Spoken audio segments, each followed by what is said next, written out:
Welcome to Lost Without Japan, a travel podcast about the life-changing experiences of exploring Japan and those moments we would be lost without. For your listening pleasure, allow me to introduce your very own Kanko Gaido, Michael.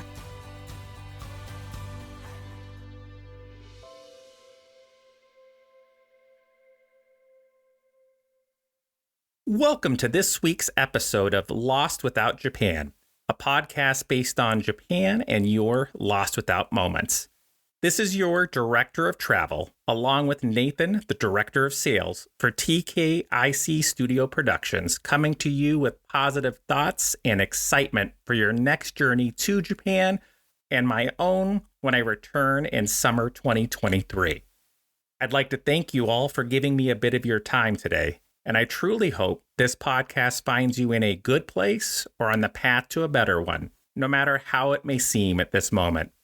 My belief is that we could all use a beacon like this one in our lives to help guide us during these times. And my hope is that Japan, along with this show, will become that for you.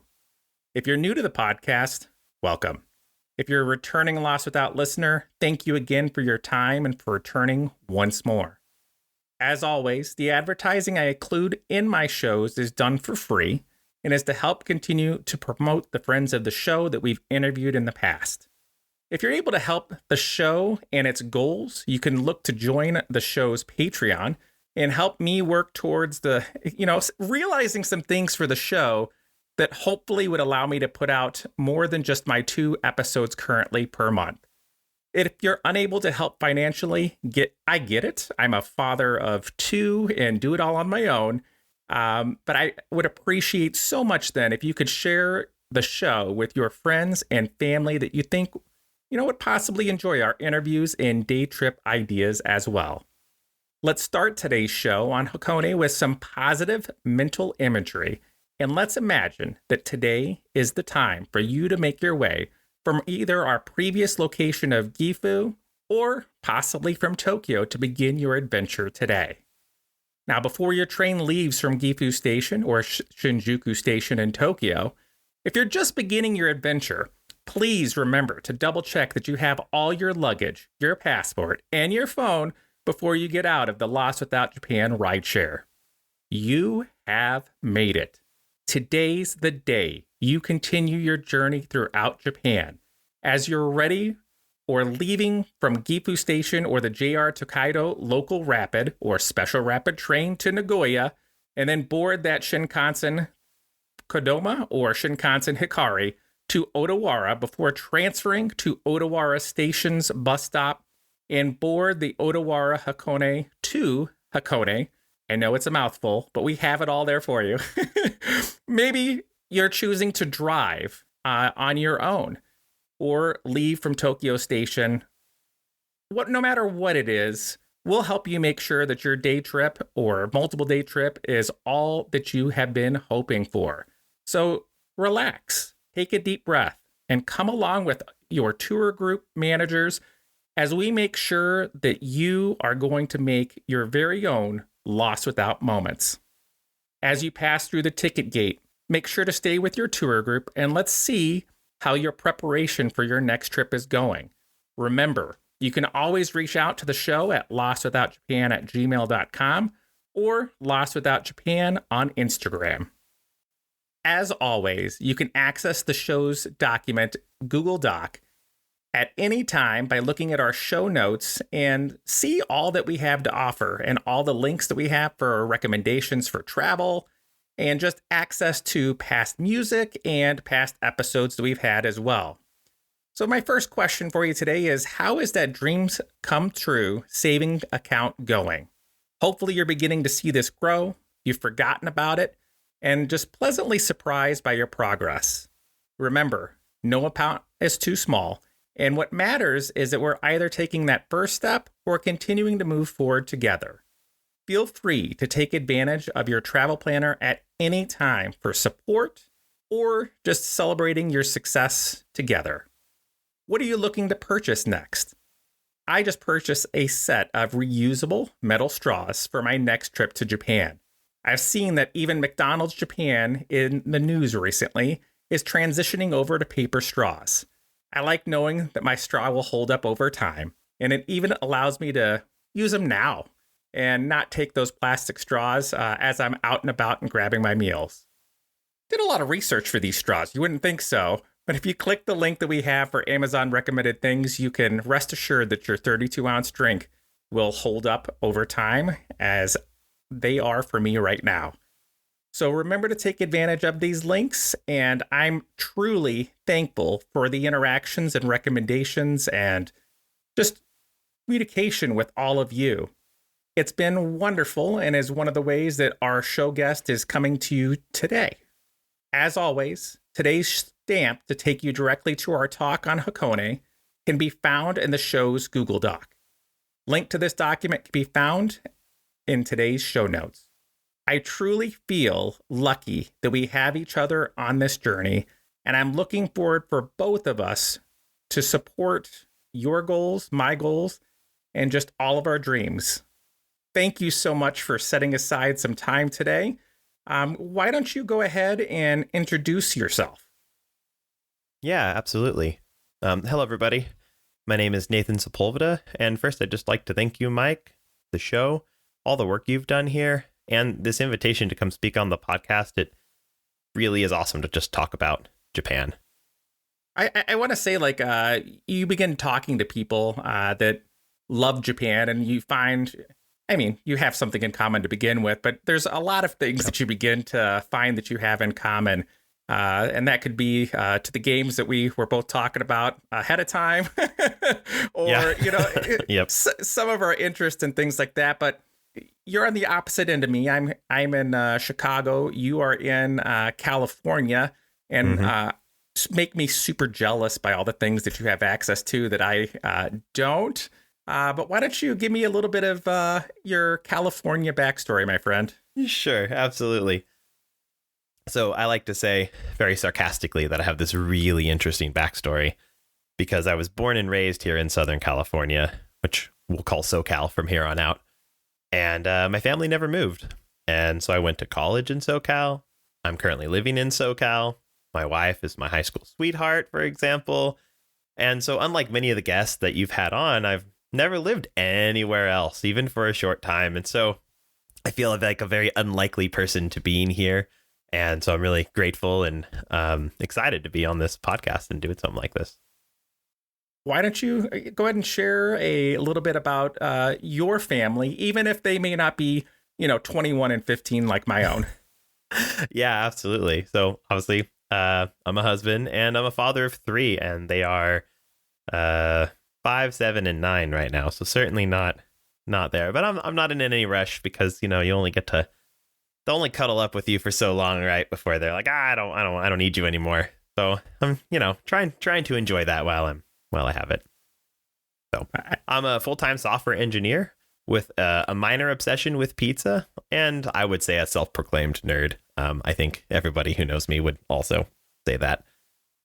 My family, we love board games. I know you can see behind me here. I've got a whole collection of them. And I may or may not have over 100 boarding card games sitting here in my office in various places. I've also heard you mention D&D, and I love D&D. I don't get to play as much as I would like. I used to DM a group here with my wife and some friends.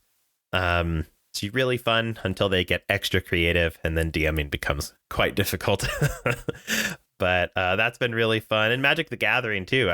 I've used to play a lot of that, but time and money, man, they're in short supply these days, especially with the kids and all their activities and stuff. So I'm holding off on that for now.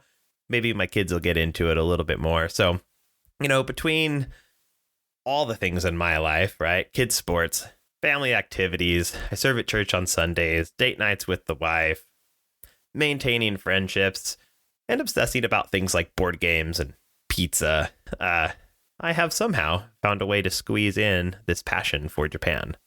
And it's one, my friend, we juggle so much. I think it's everybody with or without a family in our day-to-day lives. But if Japan is a part of your interest, I feel like you do all you can to really make that a part of your life and on a Absolutely. regular basis. So One of these days, my friends, we're either gonna have to do a remote D&D group together, or just maybe have that be a Japan-based one, as well. That would be awesome. That would be awesome. I'd like it. And we talk about your love of Japan, but why don't you go ahead and tell the listeners how you fell in love with this wonderful country, and maybe you want to add on as well just a little bit about your first trip. Like many people who have kind of fallen in love with Japan, especially those of us here in the States, it really came through anime, video games, Pokemon, like all these sort of things that bled in, the media that kind of bled in. I mean, I remember watching Toonami, right? Cartoon. There's all these things. And so definitely junior high school era, I was watching a lot of anime. And, it's cool. There's lots of, amazing and mystical things in there, but there's also all that culture that kind of bleeds through there a bit. And it really stuck with me, and it really stayed with me. But I didn't really focus on it at that time. It wasn't until my first trip to Japan. I had a few friends. They were talking about going to Japan. I thought, I want to go. That would be super fun, right? That would be cool. And my wife was pregnant at the time, and was like, oh, you can't go right now. Understandably so. She's like, but once the baby's born, 6-month-old, I mean, all I'm going to be doing here is breastfeeding and changing diapers. There's nothing else to do. It's our first kid. So she's like, if you move it to next year, you can go. So I convinced them, and we did. So in 2016, I got to go with two of my friends. And I want to say it is really those lost without moments that you talk about that create that kind of connection and that love for Japan. I specifically remember on that first trip, walking through Osaka, we pulled into a station. It was Osaka Jokoen Station. It's right outside the castle there, the Osaka Castle. And right on the other side of the river is the financial district where we happened to be staying. And I saw this graffiti in an underpass as we pulled into this station, and a man was walking through it. And it was kind of very mysterious, and I've never seen graffiti in Japan at that point. It's so clean. I thought, whoa, what's going on here? And I got really intrigued about it. And so later that night, we decided to walk under there just to see where the heck does this go? Where was this guy going? And, it walked along the river, and we turned into a neighborhood, real quiet, right? It's late. And we walked for, I don't know, about half a mile. And then the street opened up a bit to a more major thoroughfare, and there was this 24-hour grocery store. And it was lit up like Disneyland or Vegas. It was just bright, all the bulbs, everywhere. And we go inside, and we're shopping for snacks and stuff. And there's Beyonce. It's so surreal. It's playing, and the music. I was really confused at where I was. Here I am picking up melon pond, and we've got Beyonce playing. And so, we shopped for some snacks and stuff. And okay, that was fine. And, we exited, and across the street, which we hadn't really noticed before, was the single door, and it had those curtains above it, which I now know mean that the shop is open. Right at the time, I didn't know what the little curtains meant. It had a single light, and it was sort of this lit area in the darkness that really drew your attention. It was very intriguing. And like if you were playing a video game, you knew like that's where you had to go next, right? That was the game telling you. So life was telling me to go over there. And it had a menu sitting there in the front, and no pictures on this menu, no nothing, like one of those fancy restaurants with just lists of words. And we sat there trying to decipher it. Google Translate was a thing, but you couldn't use your camera back then. I guess yes. Google Lens was back then, but we didn't know. And so we were like a 5-year-old. Between the three of us, we had the knowledge of a 5-year-old, a little hiragana, a couple of kanji. So we're sitting there trying to figure out what the heck this is. And one of the staff members pops her head out of the door to see if we could, use any help. Were we coming in? And she didn't speak English. We didn't speak Japanese. And it was just a horrible, awful encounter for a moment there, right? You're like, awkward, I don't know what to say. And then she kind of disappears. We thought, okay, we're good.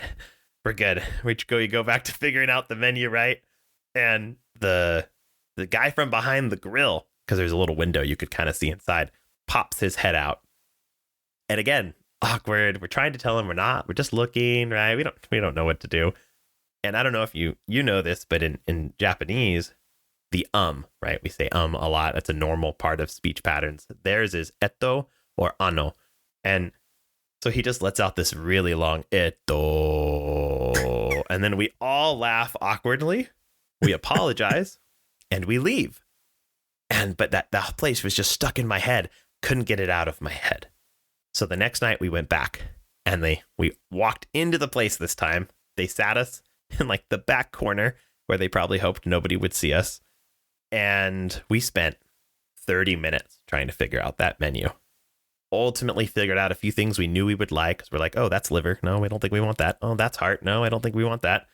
And ordered a bunch of random stuff too.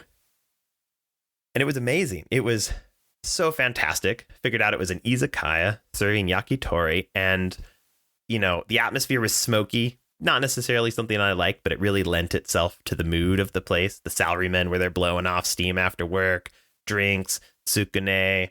Oh man, I couldn't have asked for a better experience. I was hooked after that. And this was probably my second or third night in Japan, right? I had just getting acclimated, and I loved it so much. Our last night in Osaka, I went back and sat by myself at the counter this time and ordered the 3 things I knew how to say and just watched and ate and watched and ate. It was amazing.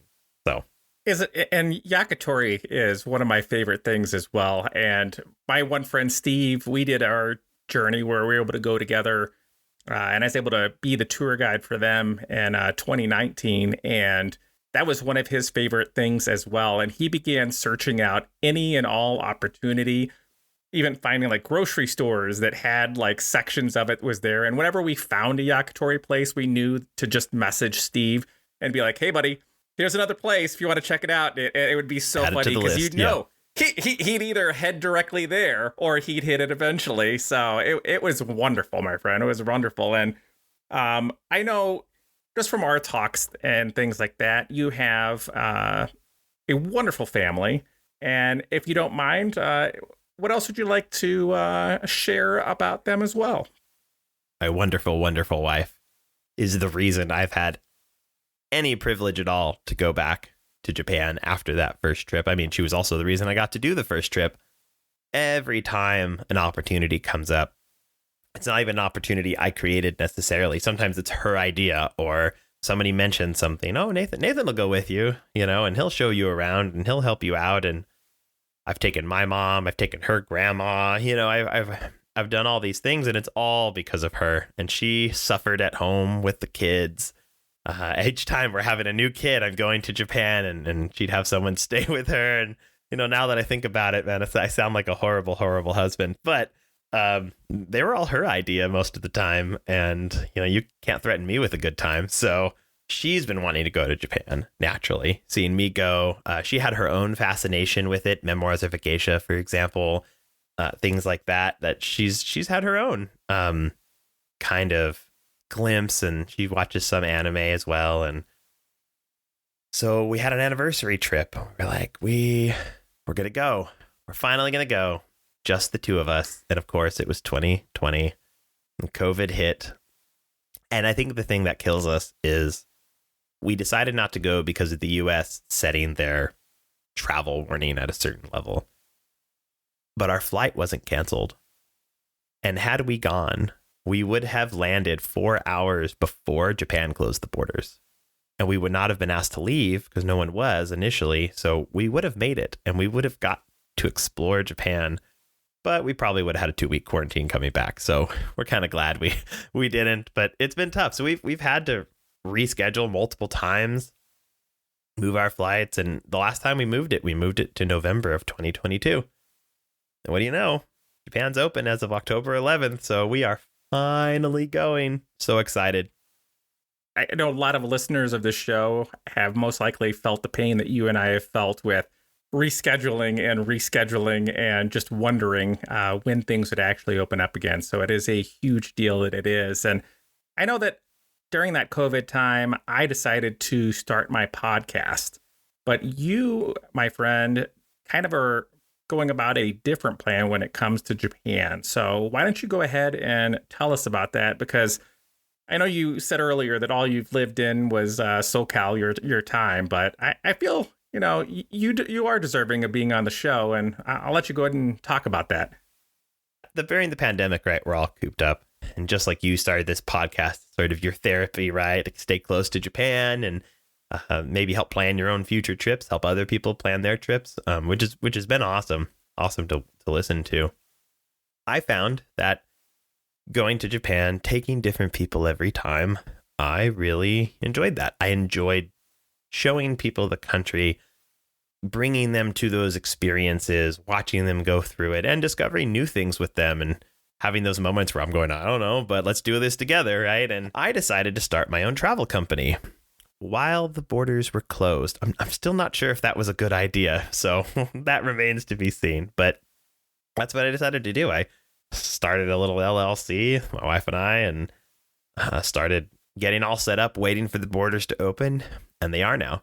And so my plan, because again, I'm a full-time software engineer, my plan is to guide tours twice a year, maybe 3 times a year if there's demand for it.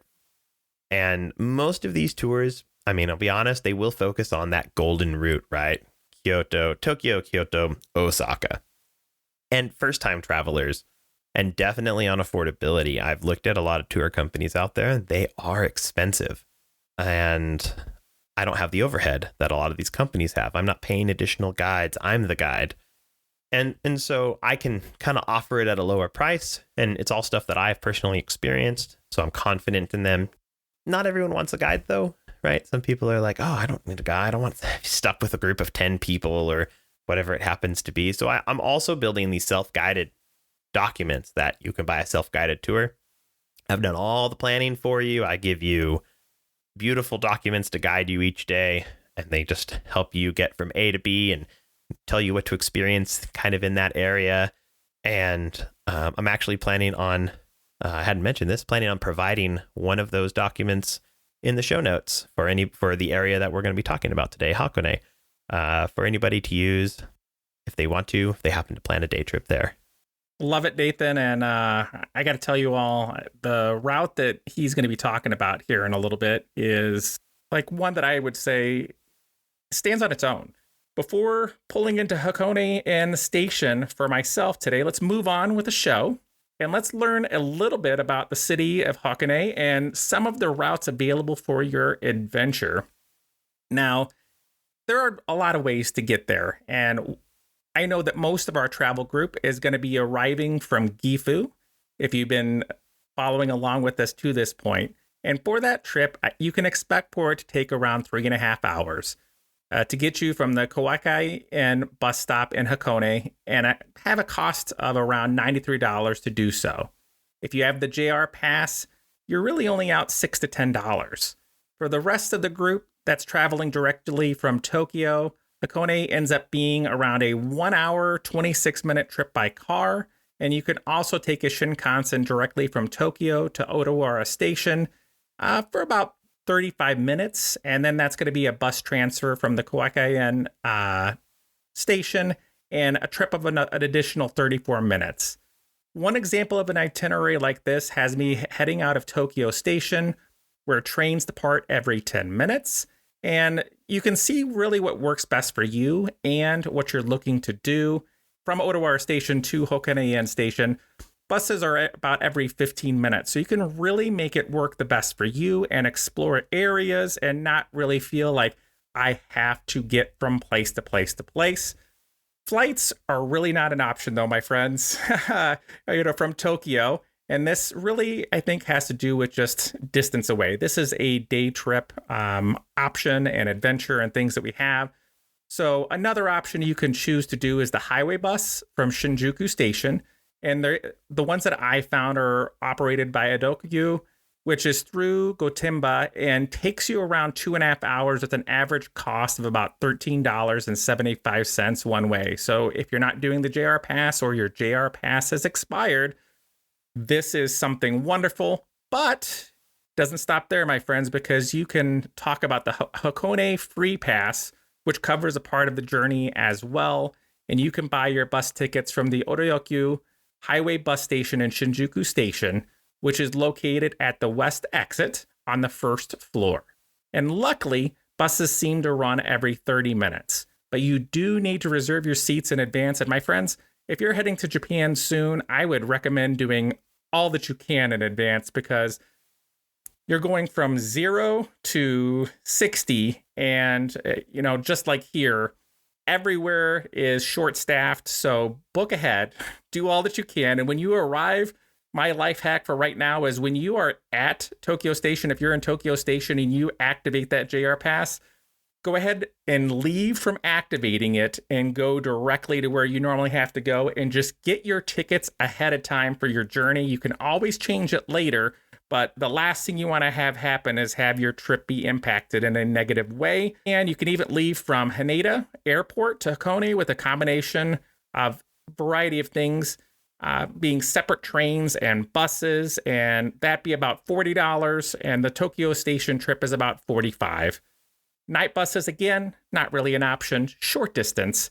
And one thing to take into account when visiting Hakone is that the Hakone Yumoto Station has lockers, and you can thank Nathan for finding these, my friends, because I did not see them originally. So if you happen to also want to explore Odawara before you get to Hakone, there are coin lockers there as well. And maybe you just want to throw your things in as you go to grab supplies, like I'll talk about a little bit later. If you're not using Hakone Yumoto Station for your visit, I definitely would just reach out to your lodging and see what options you have for dropping off your luggage before you run out and begin your journey. And my friends, a lot of these places, especially for the prices that we are paying to enjoy these different locations, they will accommodate you and they will set something to the side. Just reach out ahead of time just to make sure. For today's journey, we're going to be operating our normal travel routes, as well as find out some pretty unique ways to travel in style for your journey. I'm going to let Nathan kick us off today and share a little bit more about Hakone. Your train has arrived. As you board the limited express romance car from Shinjuku Station to Hakone, don't forget to take a breath and appreciate that you are in Japan. Store your luggage on the overhead shelves and get comfortable in the plush vermilion seats as your limited express romance car chugs along the mountain tracks. Hopefully, you were able to sit in the front car with the observation windows that give a full view of the cities and mountains you pass. If you have an opportunity, try to book your seats in advance online. There, you can select front observation deck or rear observation deck for your seat selection. The view from these seats is really worth taking the extra time to book in advance. Love it, my friend, and so jealous that you chose that first. For Hakone, it is located in the Kanagawa Prefecture and is a popular destination for people within and outside of Japan because of the many hot springs and amazing views of Mount Fuji. Hakone is located in the mountains on the west of the prefecture near the Hakone Pass within the borders of the Fuji Hakone Izu National Park by Lake Ashi.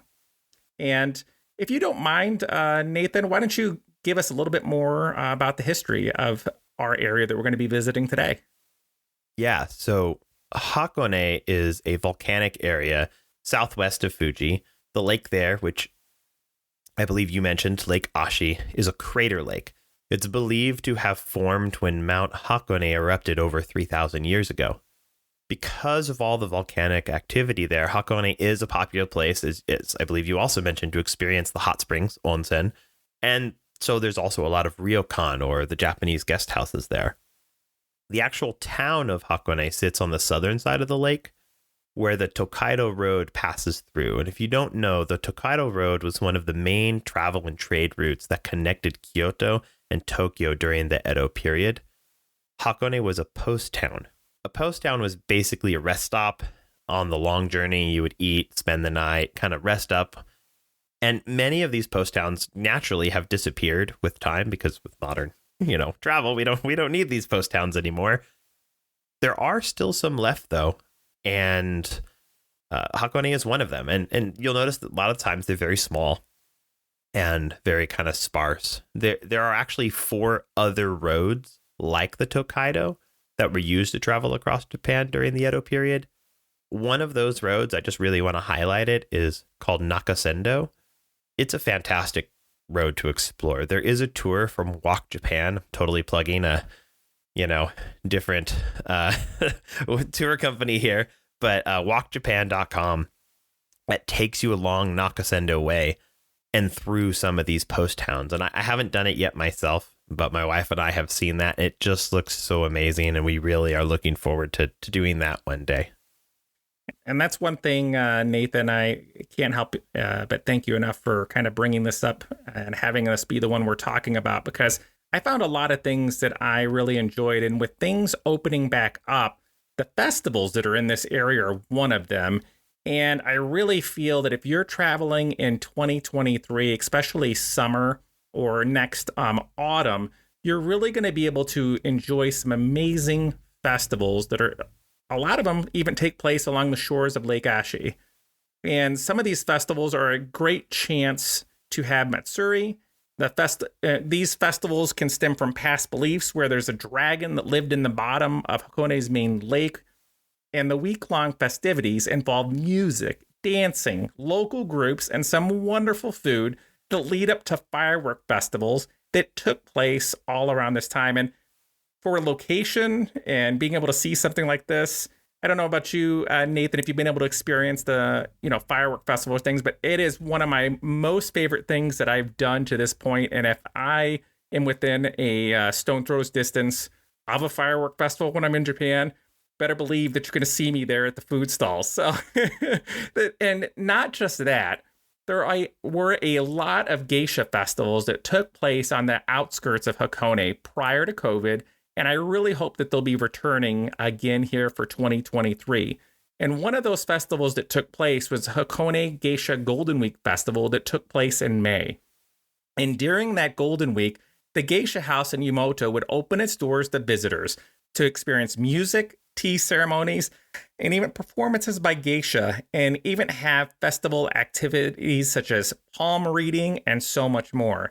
And if you don't speak Japanese, I really recommend that if you find something like this, where you're going to see a performance, you're going to get so much more out of it, because it can be a bit awkward if you do pay for that extended period of time with the geisha. But relying upon that Google Translate, you're just not going to get your money's worth. So if you can find a festival that is like this, you're going to be so much better off. But they had so much going on. There were dance festivals in June. They were in March, May, April, August, September, all over the place. So as borders open up and we have tourists going back and enjoying all these different things again, I really hope that these festivals, especially the summer one, located around Lake Ashi and its historic Hakone Shrine, is going to be one of those things that would normally be held at the end of July and into August. And this week-long event includes the fireworks, the local performances, and all these different things. But Nathan, one really cool thing was that the fireworks that went on were every night, and they were all along the shore of Lake Ashi. Imagine like visiting here for a couple of days and just being like, hey, I'm going to go enjoy some new food stalls. It's right. Great, yeah. I mean, absolutely. That would be awesome. I have not had the pleasure of doing a firework festival yet. I look forward to it. Sounds amazing. It is so much fun, my friend. And these festivals that took place in Hakone, I have a link that I'm going to put in the show document that happened throughout the year. Please check them out. You are going to be offered 2 different things today. So Nathan has a route for you to follow that really gets the most out of this area. And what I'm going to go ahead and do is sprinkle in some things and some places to stay that may add on.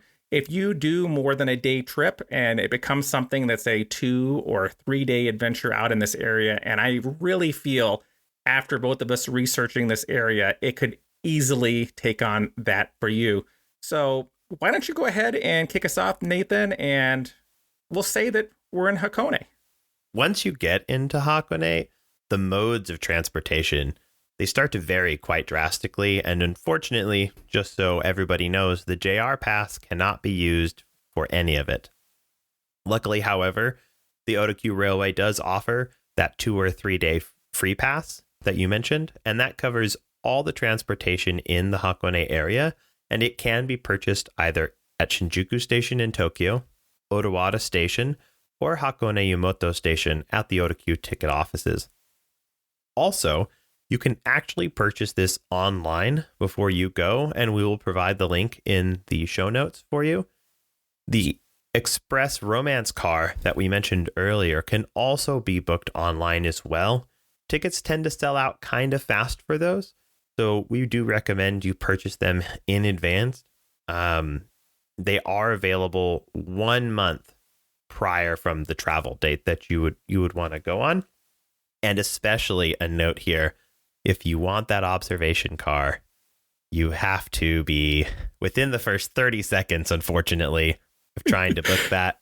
Yeah, I tried for my upcoming trip and I failed. So it sounds almost like the Ghibli museums for Tokyo, where it's like that month in advance where I was clicking on things and dates and times are disappearing before my eyes. And I'm like panicking, like, I don't care time. Just let me go. So, absolutely. I'll give a little hint here for everybody so they learn from my mistake. They offer a booking only or a booking and pay option at the same time. Sometimes Japanese systems can be fickle with American or non-Japanese credit cards. And so select the booking only option and don't worry about paying. You'll get an email later that you can pay from, or I believe you can even pay when you get there. So just skip the credit card altogether. Mine got rejected, and that's probably why I lost out on those seats. Well, no, Nathan, that's a great recommendation, and you can only get that when you've gone through that yourself. And I am so set on going to the Ghibli Museum again when my son and I visit, and that's going to be a later talk as well. But I have actually paid for a monthly membership to Lawson's that I have in an app, just on that off chance, my friend, that I'm already logged in. I already have this stuff, and for $3 and something cents a month, if it gets me in and my son to there, it was completely worth it. And I know you don't just have this amazing romance car that you're talking about, but that Hakone Free Pass covers a whole bunch. Can you share a little bit more about that? Yeah, absolutely. So the Hakone Free Pass covers, like I said, a lot. It covers the Hakone Tozan train, the Hakone Tozan cable car, the Hakone ropeway, the sightseeing cruise, which is also known as the pirate ships, the Hakone Tozan bus, the Otakyu highway bus, the Tokai bus, and the Hakone Tozan Kanko Shisetsu Megui bus.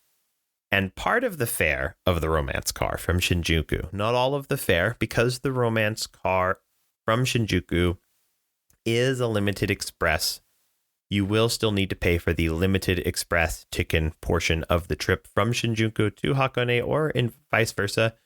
It's 1,220 yen, or about $850 at the current exchange rate. The Hakone Free Pass does cover the general fare, which is an additional 1,200 yen. This is a pretty common payment scheme for any express train in Japan. There's usually the general fare and then the express ticket. So, but the Free Pass, it covers a lot. And it's great that you get multiple days that are out of it. And, really depending on your location, how many days and things like that.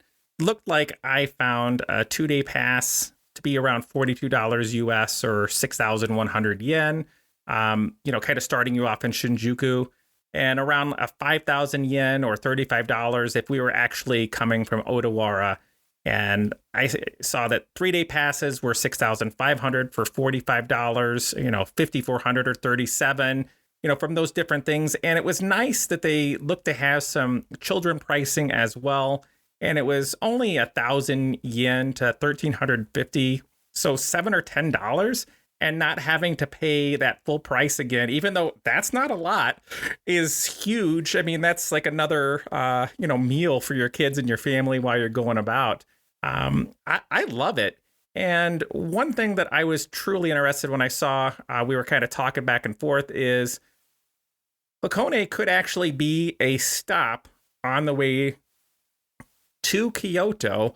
Why don't you go ahead and, take us off from there and share a little bit more about the area.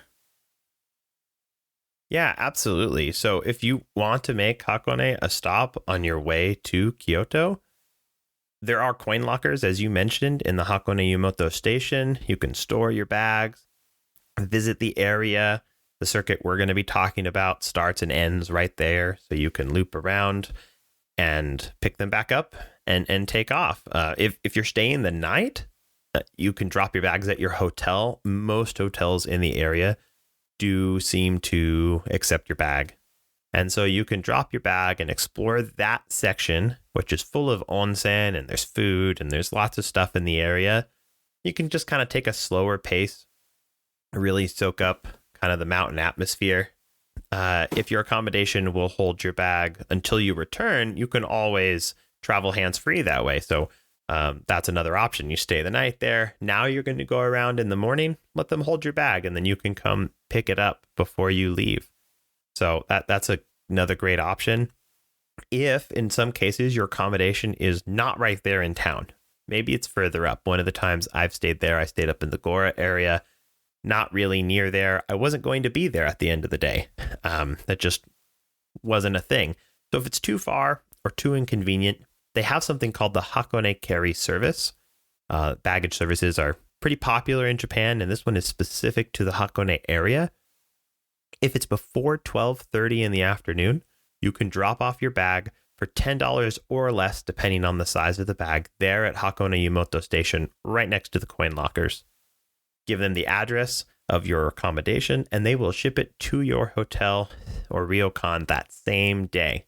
You can explore Hakone, and then your bag will be waiting for you when you arrive that night. If you look at the pricing for a lot of the lockers and things like that, you're spending a few hundred yen to begin with. So like doubling the cost of your locker to have someone drop it off for me, my friend, I might do that myself, because traveling with large luggage on trains is not a highlight of my adventure within Japan. So I like the service that you're bringing up, my friend. We could have a whole conversation, an entirely separate episode on how to travel in a small bag. I take only a backpack when I go to Japan. My wife finds me to be a little snobbish about this, and but she's packing only a backpack too. So I think I've brought her over to the dark side. I got my son his travel bag as well, and we're going to be the one backpack and going along, so we can create our own little group of people for this, my friend. So, and what about though, like if you were going to check in the night before with your accommodation, what would you end up saying? Yeah, especially if you're arriving later. This is pretty common if you happen to be arriving in Hakone a little later. You take your bags with you up to your accommodation, and then you check out, and you're like, oh man, do I have to carry my bag with me? No, you don't. The Hakone Carry Service works both ways. As long as it's before 10 a.m., you can provide your baggage to the hotel manager there or the staff. They will have you fill out a little form. They'll help you fill it all out. You'll pay them the same fees that you would have if you were at the Hakone Carry Service counter. And they will send it back to Hakone Yumoto Station for you. And it will arrive there by 1:30 p.m. And you can pick it up anytime between 1:30 p.m. to the 7 p.m. closing. So be sure not to miss it. Otherwise, I guess you're staying an extra night with the clothes you have on. And that is, that is good. And my friends, there is no wiggle room with that. And I would say, like, don't plan on walking up at 6:55 to get your things. Always give yourself more time, because you'll regret it if you don't. As one of my friends found when we were traveling together, I told him those trains and times in Japan are a hard time. And it's not, you need to be stepping onto the train at that time. I'm like, the train is leaving the building already. So now, before we start talking about today's day trip, I wanted to give a quick shout out. Read more Japanese, push your career further, and lower the ceiling on that last 10% of your learning with Maple Lopo Schoolhouse. College caliber training designed specifically for readers and serious learners of Japanese. Enroll at mapleloposchoolhouse.com.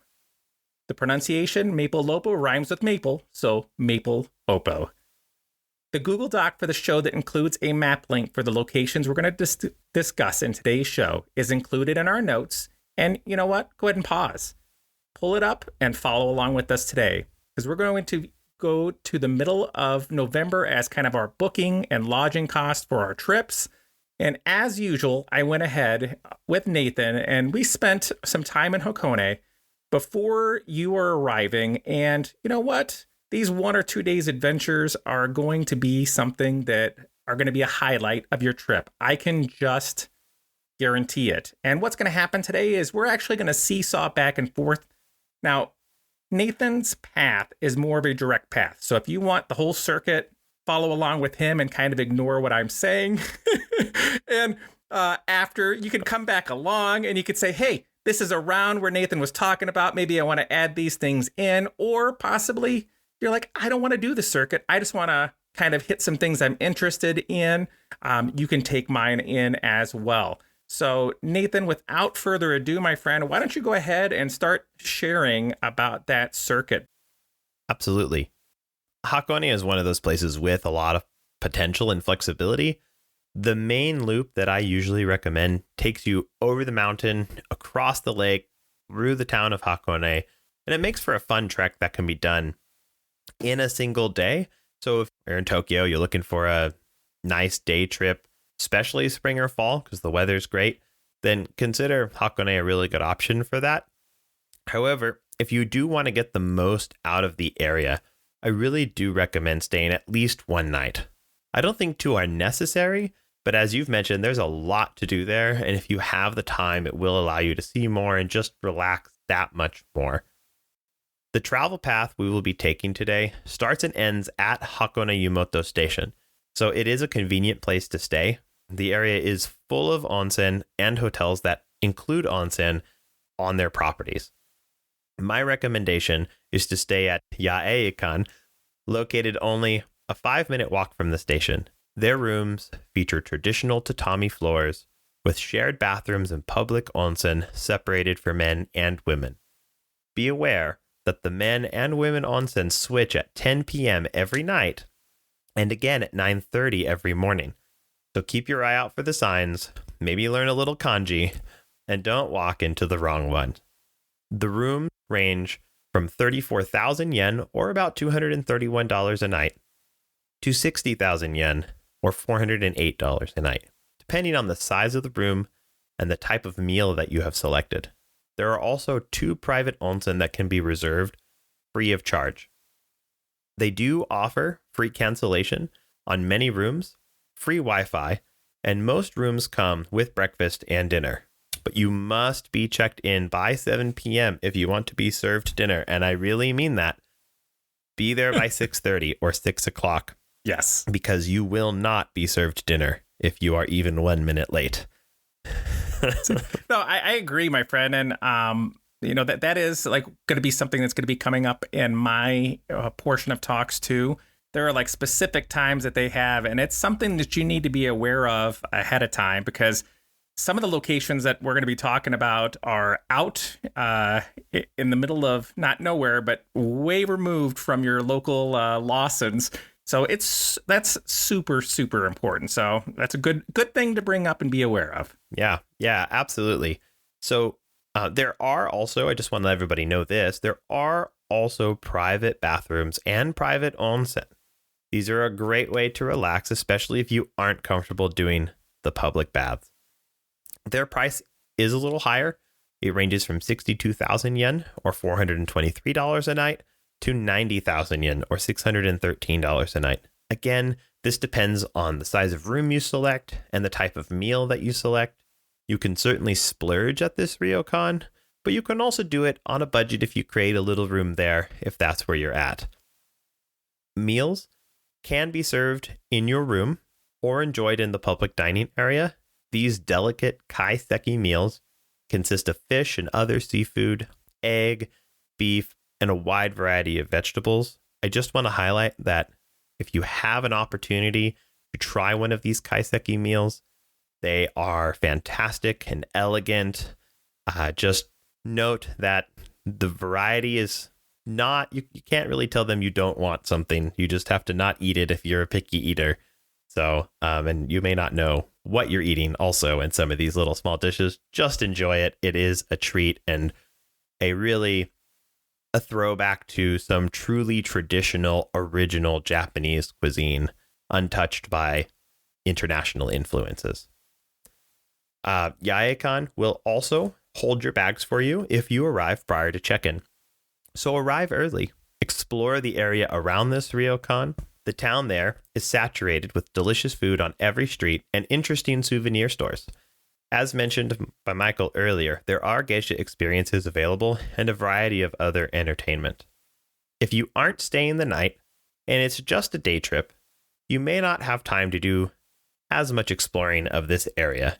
As you arrive in Hakone Yumoto Station, instead, you would exit that romance car, walk directly across to the other side of the platform, and get on the Hakone Tozan train that takes you up to your ropeway. If you need to leave your bags, the lockers are right there off the platform. Excellent, my friend. And like I said, we're going to be going back and forth. So please don't use mine as the next stop. This is instead, I'm going to be focusing my talk to start on the actual city of Hakone and a very small area within that. And we're going to begin our adventure as well on the Hakone Inn station. I'll wave at Nathan as we pass. And I normally like to get something to eat before I go out and explore. But you know what, my friend? I'm going to go ahead and drop my luggage off at the Prince Hakone Ashinoko hotel area. And they have check-in after 3 p.m. and you need to be checked out by 10 a.m. But I'm going to drop my bags off, and I really decided to splurge. All the pricing in this area is definitely higher than normal for a lot of our talks, but it really fits in that this is a place that people go get away inside and outside Japan. So you're going to pay for that, my friends. After I drop my bags off, I'm going to go ahead and look to grab something to eat before I begin exploring this magnificent area. I had issues trying to book, though, directly with them when I was using Chrome and Google when it wasn't a package deal. It did translate when I did select English and do all those different things, but the dates and me actually booking just didn't work. When I went to book a package deal, I had no issues. I could end up going through, but let me tell you right now, it looks like everybody in the country and those from abroad are heading to this area because a lot of the dates are gone. So I would recommend trying to book as far out in advance as possible. And one great thing that this location has is they have phone in English, Chinese, and Korean. And I would truly recommend, if you were in Japan, to dial their number, which is 0120-00-8686, and go ahead and book ahead of time with them. If you are calling from overseas, the one number they have is 0367419155. And of course, all of that will change depending on what country you're calling from. But look to take advantage of that and try to book as far in advance as possible and just make sure that you're getting what you want. If you're spending this much, my friends, you really want to make sure that you're going to enjoy everything that is possible. One of the packages that they offered gave you a lake view of Lake Ashi, a drink at dinner, a seasonal cake set, and drinks at the lounge that is at the hotel. Your dinner and main meal for this plan are through a restaurant called Le Trion, which requires advance reservation at either 5:30 or 6. And you heard 2 times, that is correct, 5:30 or 6. So you need to book this in advance, and that's why I would recommend really going through the phone to book this. The French and Japanese cuisine also includes a glass of wine that is paired with your meal, and the breakfast here at Lakeside Grill is served from 7:30 a.m. to 10 a.m. And again, as we've already said before, make sure your order is in before 9:30 if you want to take advantage of that. Your choice of American style or Japanese style breakfast is provided. And for those of you who have food allergies, they do support allergies when it comes to being shrimp, crab, wheat, buckwheat, egg, milk, peanuts. But that is all at the time. And pricing for this package for November ranges from $300 to $366 per person. Pricing for 2 people, of course, is going to be more, but you're still paying for each person, as is the case with a lot of these different locations. So, take that into account when booking what you have. Now, they offer a wide variety of plans, ones that include hot spring visits, different restaurants, seasonal cake, breakfast only, dinner only, and afternoon tea. So check it out at the link that we'll provide in the show notes. And there were a couple different things, Nathan, that I noticed in reviews. One of was that the location itself has, if you're booking, adult areas. So it might be when they have like one of these events going on where you're booking, that they group together you away from people with families just to have kind of a more quiet time. Also nice about staying at this location is you have access to the gondola, you have access to a sauna, and you have access to 2 onsen, one which is open air, and it's just a 10-minute walk away, and they're open till 11 p.m., my friend. At the end of a long day, what better way to, wrap up your time before going to, pass out after we rode around the whole day? And one other small perk is that you get free tickets to the aquarium, albeit small, with a seal show that runs every 15 minutes. Also, on a clear day, the hotel courtyard is located on the shore of Lake Ashi and will provide you with a nice view of Mount Fuji. Now, if that doesn't sell it, I don't know what does, my friend. Just make sure, like I said, that a lot of the reservations and things are for around that 5 p.m. time, and there's not really anything surrounding it at all. There are no Lawsons, there are no different things you have. So what I would recommend is on your journey in, go ahead and grab some snacks and throw them into your baggage so that at night you get a craving for something to eat. You already have it there for you. This location does offer shuttle services to and from the train station, and it's a long way. There are no buses that are running on a regular route.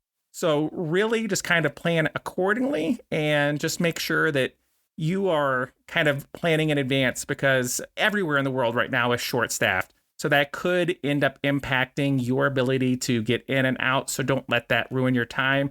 I'd recommend starting your day as early as possible so that you don't have to worry about it. And I'm going to go back now to Nathan. And Nathan, my friend, I'm going to let you continue on with your circuit talk. Jumping back to Hakone Yumoto Station. While you're in the area, whether you're staying there or you choose to just stop in on your way, I do just want to recommend a couple of places. One of them is the Grand Riviere. They make these delicious hexagonal-shaped honey cheese tarts. They are 250 yen a piece and worth every bite. And that area right around them is also full of little food shops and restaurants and dessert shops. It's really close to the station, so it's a great hop out of the station, kind of get a sense of the area, and go back if you want to. Also, I know, Mike, you're a big fan of curry. Right across from the ryokan that I suggested earlier, Yaekan, is Kokoro, a curry house. It has a simple interior, but this restaurant does all of its talking with the quality of food, offering an English menu. You can order traditional pork cutlet, curry, and rice for about 1,800 yen, or get a stew for 1,200 yen. They also have specials that combine several of their various options. There are many options like this in and around Hakone Yumoto, but we must carry on with the rest of our journey. If you are going to stay one night, I recommend that you arrive in the morning to Hakone Yumoto, drop your bag as mentioned before, explore the town, and then rest. Enjoy the onsen there at your ryokan. In the afternoon to the evening, have your dinner, then get up early the next morning, leave your bags with your accommodation or use the Hakone carry service, and begin your journey by about 8 a.m. because you're going to have a full day to explore the rest of the valley. Now, Nathan and I are going to be talking about 2 separate ropeways and journeys that are there. So as he's going to talk about his, it's a different location than the one that I'm going to be talking to help get you a view of Mount Fuji. There are many ways to see Mount Fuji. Just in my specific one, we have that shaved into our Google Maps, and just something to be aware of. Nathan, why don't you go ahead and continue talking about your ropeway? Whether or not you spent the night or you're doing a day trip, you're at Hakone Yumoto Station, you're going to use your Hakone Free Pass, or if you don't have one, pay the 450 yen to board the Hakone Tozan train. It's on the same platform that the romance car would have come in on, or any other train that you would have come in on, and we're going to head towards Gora. This train takes about 45 minutes to climb the steep mountains all the way up to the tiny Gora station. Upon exiting the train at Gora station, you're going to follow the signs for the cable cars. These cable cars are little train cars that are pulled up the hill by cables due to the steep nature of the incline. Trust me, you do not want to walk this incline. I have tried. You will end up sweaty at the top. It's going to ruin the rest of your day. Just pay the 430 yen if you don't have the Hakone Free Pass. Just do it. Yeah, it's worth it. The cars are available every 15 minutes, so very quick, and you will want to take it from Gora Station all the way to the end of Sunzan Station. That's the end of the line. You don't have to worry about where to get off. It's the last one. Again, as I mentioned, the Hakone Free Pass does cover this, and it does cost 430 yen if you don't have it.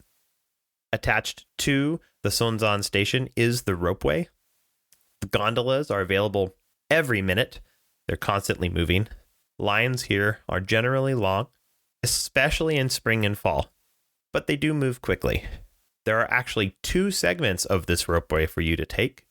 The first, from Sunzan to Owakudani, is 950 yen if you do not have the Hakone Free Pass. But again, these are included in that free pass if you have it. It stops at Owakudani, which is known for its black eggs. These eggs are cooked in the sulfur there in the volcanic region. It's very active, which causes the shells to turn black. There's also a geological museum there and a small souvenir shop. If the sulfur that day is too strong or thick, the ropeway will be closed, but alternative buses will be provided. Whether you choose to linger in Owakudani or head straight to the lake, another ropeway will be required.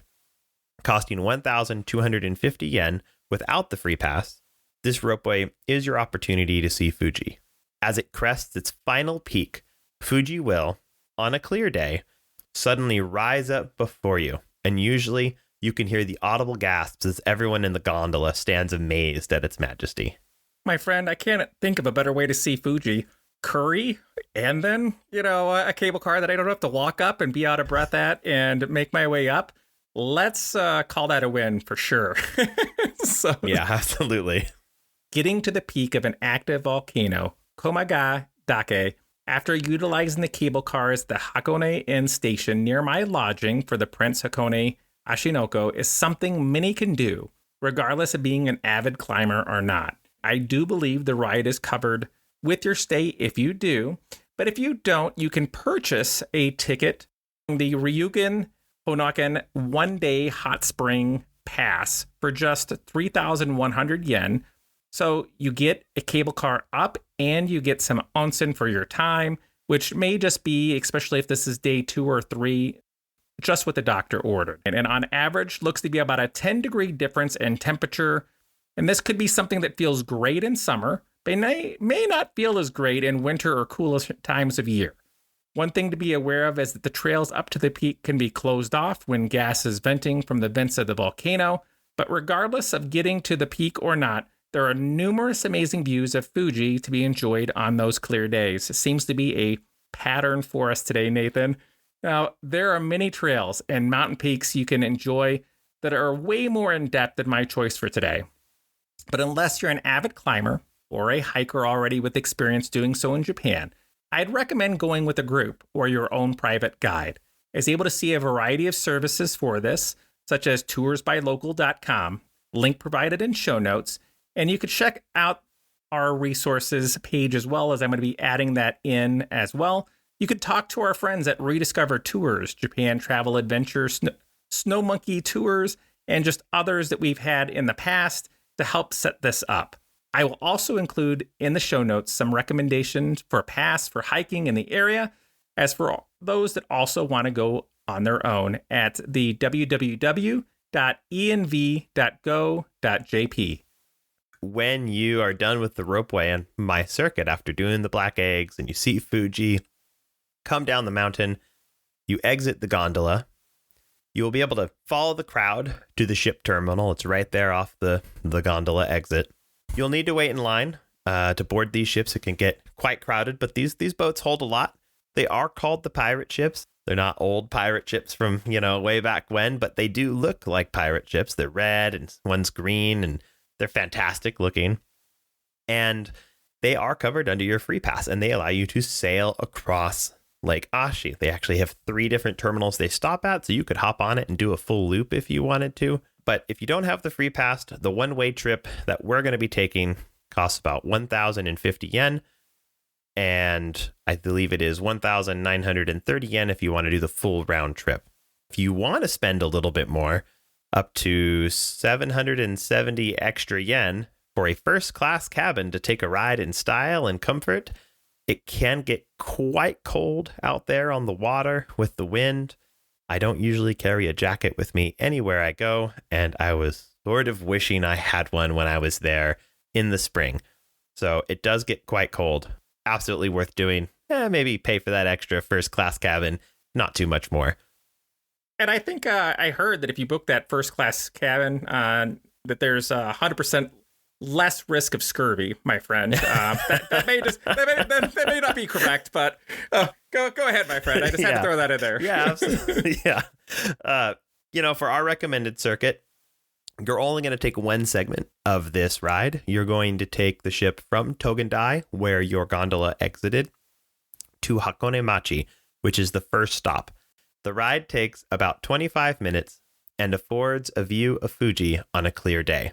Once you arrive at Hakone Machi, there are only a few places to eat, and Hakone Machi is sparsely populated.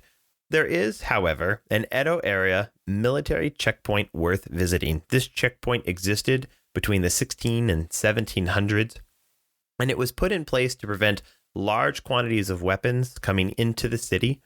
All people going through there had to have everything inspected. It's kind of like going through TSA at the airport, right?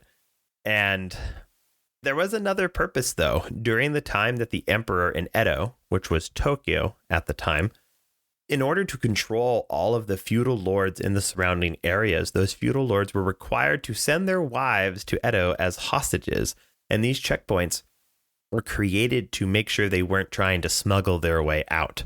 So it's got a little bit of a museum-esque feel to it. There's a couple little shops in the area right there. You can get some souvenirs. And as you walk through that checkpoint, you will eventually exit to a park. And it's a beautiful park with a couple of trails. It's on a kind of a peninsula there, sticking out into the lake. And on a clear day, you can also get a very good view of Fuji. If you notice, we talk about Fuji a lot, and we say, if on a clear day, because it is quite common for Fuji to be covered, and you never know hour to hour if it will decide to show itself. And so always keep an eye on that horizon if it happens to be cloudy that day, because at each of these points, you may have an opportunity to see it. And if you have multiple days, that's always, a good option because you'll have more chances. So yeah, this park, it's not required. It's nice. It's fun. There is a few areas that are interesting to see, but whether you go through it or you choose to skip it, that's fine. Either way, what you want to do is head to the Cedar Path. And we're going to have this pinned for you in the maps on the show notes, so you don't miss it. This Cedar Avenue is part of the original Tokaido Road that we talked about earlier. The cedars were supposedly planted in 1618 to help protect travelers from the sunlight and the wind, and they have grown up tall and offer a great hallway through the forest along the main road. Hey, Nathan, you know what, my friend? I'm going to cheat a little bit here. One, because I have my first shot at a Japanese curry chili that is in the crock pot, and dinner is going to be ready for me when we're done recording here. And the other is I'm going to go a little bit out of Hakone, and by a little bit, all the way back to Tokyo. And you may say, how, Mike, how can you do this to me? But there's something I found out when researching this area, and Mount Fuji, again, we're going to say it again, Please don't do a drinking game with Mount Fuji for this recording, please. Please, I tell you. But there's one way that is very unique that you can get some amazing views of Hakone and Mount Fuji, albeit in a very expensive way. And this is just really too cool for me to hold on and forget about. And, you know, when I finally do talk about Tokyo, I'm going to forget about it. But for around $1,400 US, you and two other friends can take a 70-minute helicopter tour all the way to Mount Fuji. It takes off from the Tokyo heliport, which is southeast from downtown Tokyo by Koto City. And the trip does require good weather, so refunds and date changes are all a part of you booking through them. And the really cool thing about this is this adventure is completely wheelchair accessible. And the one thing, though, is, my friend Nathan, if you're a diver, you cannot take this within 24 hours of you diving. So give yourself a couple days. Don't end up in the hospital with the elevations and things like that just because you were diving the day before. And, you know, besides seeing Mount Fuji, you're going to see a lot of other things along the way. You can see Ashinoko. You can end up seeing Tokyo Tower. There's just so much that's going to be popping up along the way. And if you divide that 1,400 amongst your three people, truly not a bad thing. And it's definitely going to be something that you're going to remember for forever. There are multiple sites that you can book this. One of those is Viator.com, Viator. And the link for that will be in today's show notes as well. Wow. Well, I mean, if we're cheating, $1,400, that is quite the amount, but I imagine it's amazing. As I mentioned, I do tours, and self-guided and guided, and you can find those, you know, since we're cheating, you can find those over at thejapantourcompany.com. If that's too long, don't worry about it. jptour.co. Nice, short and sweet. Or you can find me on Instagram at the Japan Tour Company, or on Facebook at facebook.com/the Japan Tour Company. And, you know, just a little tidbit here, $1,400. Man, I have a $1,000 budget tour of Tokyo. Just saying. Let's buy our airfare, book that. I think that's a good way to spend that money. No doubt, my friend, no doubt. And you'll find out if I'm on that tour and there are pictures that are popping up on my Instagram, it's because I've won the lotto. So, Yeah. But, you know, Who knows? If it's your once in a lifetime trip, I think, you know, Absolutely. You know, if you got some time to save for it, you can get it. And your budget travel is definitely something recommended as well. One thing I think we could talk about for a whole nother episode is that Japan can be as affordable or as expensive as you want it to be. And it's just, you know, it has so much to offer. Yeah, it really can be. I mean, you can go on nickels and dimes and eat out of 7-Elevens every single day, or you can go to Michelin star restaurants half the trip. I mean, it's got a wide variety. If you don't mind, my friend, let's go back to that Cedar Avenue that you were alluding to, and we'll keep on going from there. Yeah, the Cedar Avenue is not a very long walk, and that walk will take you from the Hakone Machi, where you landed, to where the boat would go next, which is the Moto Hakone area. Other than a small art museum, there aren't too many other attractions right there in town. That being said, it is a beautiful area. Watch out for the large torii gates. Cars can actually drive under them. They're over the road themselves. They are actually the torii gates for the Hakone Shrine. There are 3 of these large torii gates that you pass through. The first one is right as you exit the Cedar Avenue. The second is on the other edge of this little town when you leave the Moto Hakone area. And the third is the final one on a lantern-lined path leading to the shrine itself. So after you've stopped for lunch, gotten something to eat, maybe shopped around a little bit, head down that direction, kind of along the lake towards the Hakone Shrine. There is also a large torii gate on the lake itself at the entrance of the shrine. It's a great photo opportunity. The shrine itself was built in 575 AD at the peak of Hakone Mountain and was moved here to its current location in 1667. and it was a shrine that was popular with samurai. So it's definitely something you might want to dig into if you're a samurai fan. Well, my friend, I hear your small museum and raise you a larger one. It's the one in particular that I'm going to talk about is the Hakone Open Air Museum. That's just a 2-minute walk for Choko Kunomori Station. The museum is best enjoyed on days with no rain, as it is an open air outdoor museum that is filled with sculptures and an amazing stained glass tower. Please go look at these pictures. A park and a pretty amazing Picasso pavilion that is home to an extensive collection of Picasso's original ceramic works, some oil paintings, and prints. The museum is closed when weather is poor, such as storms, and the museum offers the ability for you to even sign up in advance with your children and make some pretty unique items that are actually items that are like taught to be made by local artists. On their website, you can also see a list of individual and group exhibits that you can look forward to on your visit. And you can even get a small discount by purchasing your tickets ahead of time for the museum and printing them out with you. Yes, I know, printing them out. But you can do that if you end up losing those tickets at a local Lawson's or things that are here. The discounted tickets are about 100 yen less, with adults being around 1,600 yen, university students being around 1,100, junior high and elementary students for 800 yen, and the museum's hours are 9 a.m. to 5 p.m. year-round. Every Saturday, up to 5 children are free, with each paying adult as well.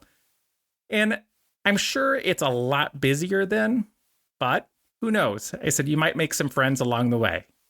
The museum looks to involve you with as much as possible on your visit and even has some YouTube videos to help familiarize yourself and your family with the sculptures you're going to see.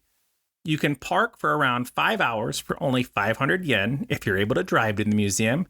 And there's a 7-Eleven by this museum as well, which could help you save some money for your adventure, your hike, your climb, or just visiting Hakone in general. What do you think you're going to do next, my friend? Yeah, so here we are at the Hakone Shrine, and I just want to put some context for where we are. If you were to continue walking past the shrine another 20 or 30 minutes, you would actually reach Hakone-en, the ropeway you mentioned, and that Prince Hakone Ashinoko Hotel. So this is another way you could get there by choosing to do your loop and end the day there by just hiking your way there. At this point, we have done almost the full loop around Hakone. Now, depending on how much time you have, first, we're going to have to walk back to Moto Hakone, another 20-minute walk back to the bus station from where we were. If it is only 2 or 3 p.m., you may have time to go to a very special tea house. It's absolutely worth doing, but just as a note, the tea house closes at 5:30 p.m., and the last bus departs before closing at 5:10 p.m. So if you aren't careful, you'll end up having to walk quite a bit further to get to another bus that is running until much later.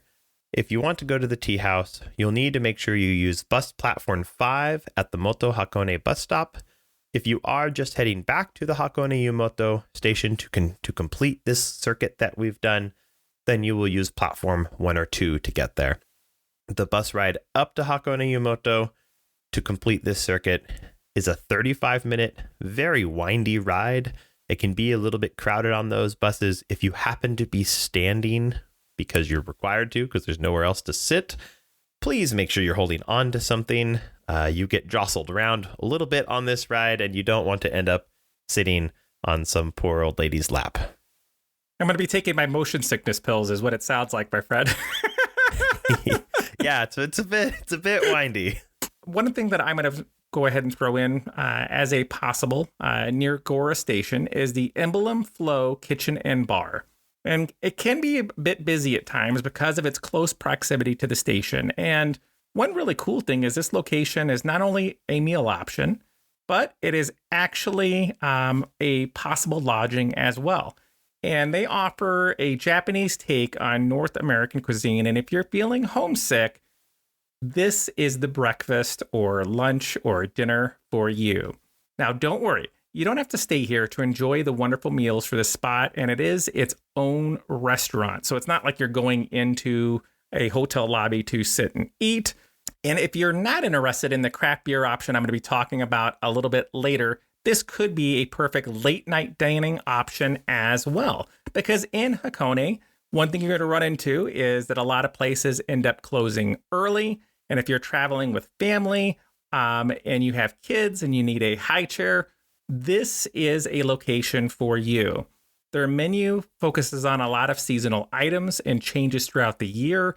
And if you're staying there for multiple days, you're going to find that the menu can change within just a couple days' time.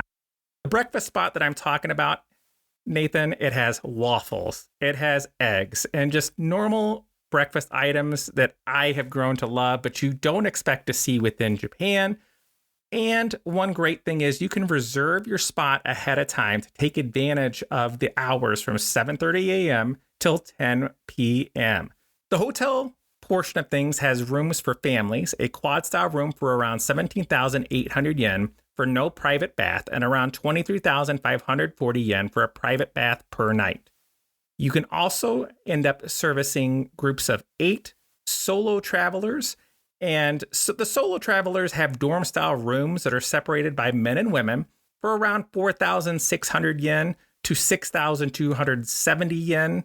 It really depends on what type of bed or things you have, because it's all about location, really, isn't it?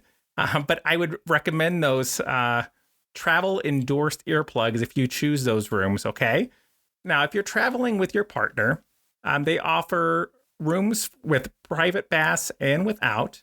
Rooms for these with private baths are around 5,700 yen and without for around 4,500. Washing machines are available for 200 yen and dryers and laundry detergent are 100 yen each. Breakfast and dinner is not included though with these costs, but are of course readily available. The meal plans offered with rooms at the time of researching are really not worth it from what I'm seeing that you're being charged. So just book your night and then you can eat at that location and save yourself some money. One really nice perk for this hotel and their dining options are that they are LGBTQ plus friendly. So if you and your partner are going there, you can expect not to be hassled about being, 2 men, 2 women, whatever it is that you have. Just enjoy your dining, enjoy your stay. Now back to Nathan with one of my favorite things to enjoy in Japan. As I mentioned, there is this tea house in the Hakone area, specifically in the Moto Hakone area. It is located on the road between Hakone and the Hakone Yumoto station. It's relatively easy to access by bus. Like I mentioned, you're going to get on that platform 5 at the Moto Hakone bus stop. And this tea house is called Amasake Chaya, or Sweet Sake Tea House. They serve amazake, which is a sweet, non-alcoholic rice drink, unlike sake, which is alcoholic. There is a lot of history in this tea house, and the staff are extremely helpful and friendly, and they also have an English menu. If you didn't want to take the bus, you could instead walk along the old Tokaido Road. And when I say old, I mean it. They are cobbled stones on this section of the road. It's even marked on Google Maps in parts, which we'll have on the maps in the show notes. You can walk from the shrine where we were at, the Hakone Shrine, or from Moto Hakone. Either way, it's going to take you 30 to 40 minutes to walk this. It's only a mile to 2 miles, depending on where you're starting from. But, make sure you have good shoes that day with the cobbled stones. But you can walk this old road right to the tea house. The road runs right behind it. The current owner of this tea house is the 13th generation to run it of the family. And the recipe and process for making this amazake has changed very little in all of that time. We're talking about a tea house that has been operating exactly the same way for over 300 years. This is a fantastic way to experience a little taste of old Edo, Japan. The tea house is also loosely connected to a major event in Japanese history, the story of the 47 Ronin. This story is well known throughout Japan. Plays have been made of it, and probably most citizens in Japan would recognize it if you asked them about it. I don't want to get too much in the weeds on this, but it's about Asano. He was a feudal lord who was appointed to entertain imperial envoys visiting Edo, or Tokyo, from Kyoto. The man who was put in charge of him was Kira, and Kira did not like Asano, constantly disrespected him. Finally, Asano could take no more. He drew his sword and cut Kira's face, but did not kill him. However, you were not allowed to draw your sword in the Edo castle at that time. Asano was arrested and sentenced to death by seppuku, which is the samurai way of stabbing themselves in the chest, without an investigation of any kind. Not only did he die, but they stripped him of his titles, his land, his honor, everything, and his family was left with nothing.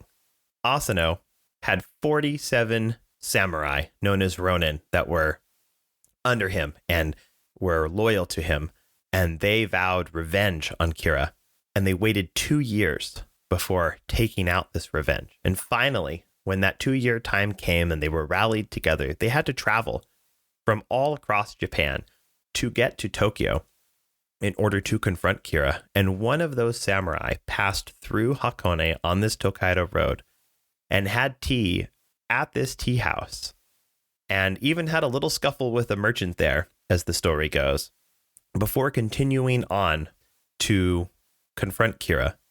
Ultimately, the 47 Ronin did confront him and killed Kira, and then turned themselves in and all took their own lives because of the dishonor that that type of revenge was. And so this tea house, their claim to fame is that they are connected, if not loosely, to this story that is quite famous throughout Japan. Not someone that I'd want to cross. And you know what, Nathan? Maybe Kira could have benefited from this location I'm going to talk about next and had a beverage and relaxed a bit. And, you know, I think Gora Brewery and Grill is a great option to add to your itinerary. And it is located near that open air museum that I was talking about earlier. And you can reserve your spot ahead of time. It's one of those things I'm beginning to find out about this area from places I'm looking to that I love, just knowing that I have that. As some of these, especially as tourism picks up, it's going to get harder and harder to have that time. There is a cover charge of 500 yen per person to be aware of. But one plus is their menu is in Japanese and English on their website. They accept American Express and other credit cards. But one thing I would say is just call your credit card company ahead of time and make sure they're ready for a charge from Japan, so you're not embarrassed in them saying your card has been declined. Now, they offer draft beer for around 800 yen or a flight of beer for 1,800 yen. Their bottled beer ranges from 800 to 1,300 each, wine for 800 to 900 yen, sake from 900 to 1,300 yen, and whiskey from 1,000 to 2,200 yen. Gin and vodka for 900 yen, along with some tea, soda, sparkling water, and yuzu tonic, all ranging from 500 to 1,000 yen. Now, their starters range from 700 yen to 1,800 yen and can include edamame, eggplant, sausage, fish and chips, and let me tell you, an amazing looking pizza, and even wagyu gyoza. Salad is offered as well for 1,000 to 1,500 yen, sushi between 900 to 2,200 yen, skewers of salmon, beef cheek, toro, and more from 2,000 to 3,400 yen, and main dishes that can actually be shared, and that is an oddity in Japan, shared between 2 to 3 people, with great drinks for between 6,000 yen to 8,200 yen for chicken, spare ribs, pork rib, loin, and lamb chops. And you can even get some dry aged wagyu for around 13,000 yen. And luckily, for those of you that are more budget conscious, on our trip, I'm there with you. For just 800 yen, you can enjoy some amazing homemade bread made with beer yeast. And why not tack on a dessert as well? There are two different types. There are ice cream for 600 yen or a cinnamon dessert for 700.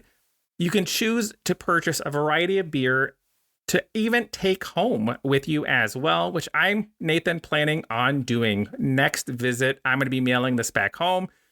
They have hoodies, they have glasses, they have bottles, they have bikes, they have all these different really cool things that you can order online or just get there. And who knows, when we meet Nathan, which I will really feel we were at some point in time, we'll end up sharing some of that pizza and a beverage in Hakone. When catching the last bus from Hakone Yumoto from the tea house, remember to stay on the same side of the road as the tea house, which should be the same side of the road you were dropped off on. The bus will come pick you up. Remember that 5:10 p.m. last bus. Don't be at the tea house till closing, or you will be walking. Now you are back at Hakone Yumoto Station. Don't forget to pick up your bags at your accommodation, or the Hakone carry service, or the lockers, depending on where you left them. If you are heading into Tokyo, Kyoto, or Osaka, take the Hakone Yumoto Tozan train, which is covered by the free pass, to Odawara Station, and catch your appropriate Shinkansen. Stay in a second night, rest in the onsen, and relax from the long day. Being that Nathan has given us a full itinerary, and I have filled this in along the way, and it's already a longer episode, we're going to pass on the show's honorable mentions. Don't worry, though, they'll be returning for our next day trip adventure. With that, my friend, I think I'm going to call it a night as well, so we can welcome that tour group in the AM. And I hope you had a wonderful time with us in Hakone today. Now, my friends, we will be moving on with your trip in Japan as we take suggestions from one of our first Patreon members, David, for our next day trip idea. And we'll even past that, go on to the city of Noda, which was famous in the Edo period as being the soy sauce city of Japan, and was supposedly the birthplace to one of the most famous soy sauce brands in the world, Kikkoman soy sauce. You have all of that and so much more to look forward to with the next day trip episode of Lost Without Japan. Now, our housekeeping, please give a follow, a like, a comment on your favorite streaming service, and for updates on the show, feel free to give a follow at Instagram at Lost Without Japan or lostwithoutjapan.libsyn.com. And if you'd like to reach out directly in that old-fashioned way, please feel free to email directly at lostwithoutjapan@gmail.com. My friend, before I get going into our outro and a little plug for Road Bike Rental Japan, why don't you go ahead and give us all the different ways that we can get a hold of you and the services that you're offering? Yes, absolutely. I am available on Instagram and Facebook at the Japan Tour Company. You can find me there. You can message me there. I'm happy to answer questions, respond, just give you little tips for your itinerary. Doesn't even have to be about using my service. If you are interested in email, you can email me at travel@thejapantourcompany.com. Otherwise, the social is the best way to get in touch with me, or thejapantourcompany.com and jptour.co for those who don't want to type quite as much. On our website, we have everything that we offer, from guided tours to self-guided tours. You know, if you don't need a guide and you don't want someone to plan it for you, just take a peek and steal some ideas. That's totally fine too.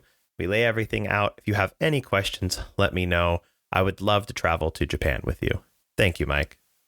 Thank you, Nathan. It's been a joy, and I can definitely have a standing invite to join again at any time in the future, my friend. Now, with Road Bike Rental Japan provides a cycling solution to those wishing to go cycling or just tour Japan by bike. This nationwide delivery option that they offer is just outstanding, and it allows you to explore even more of Japan on 2 wheels and at your own pace. More details of all of that RBRJ services offer can be found at roadbikerentaljapan.com. And Nathan, I'm going to be going on to our outro here with our song of the show, because after this show comes out, I will have seen Bandmade live in Chicago. So that's going to be a little bit of our song of the show. But with that, my friends, on behalf of Lost Without Japan and the entire crew, I'd like to thank you for joining us on this trip, and we're looking forward to seeing you on board again in 2 weeks' time for our next episode. To everyone out there, Oginki Day, stay well, my friends. Song of the show is going to be Unleash, performed by Bandmade, and I'll have a YouTube link for you to enjoy the wonderful animation that comes along with that in our show notes. Thanks to everyone. Thank you, Nathan. It has been a blast. How many times could it guys and then I say keep calm down?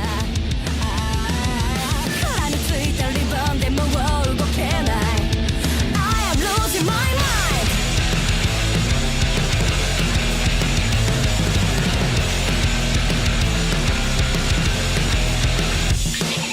Which is the best and more I can look to pretend that. 触れずに選べそれを追い込んで Going, going, going up.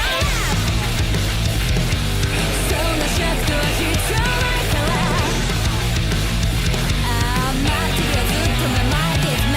劇場的エモーション Showtime この瞬間が動き出すね Unleash My time だんだんディジタルだ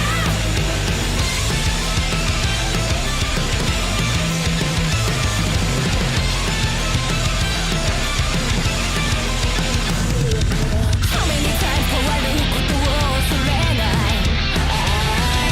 そのまま全て進めるそうよ Going, going, going up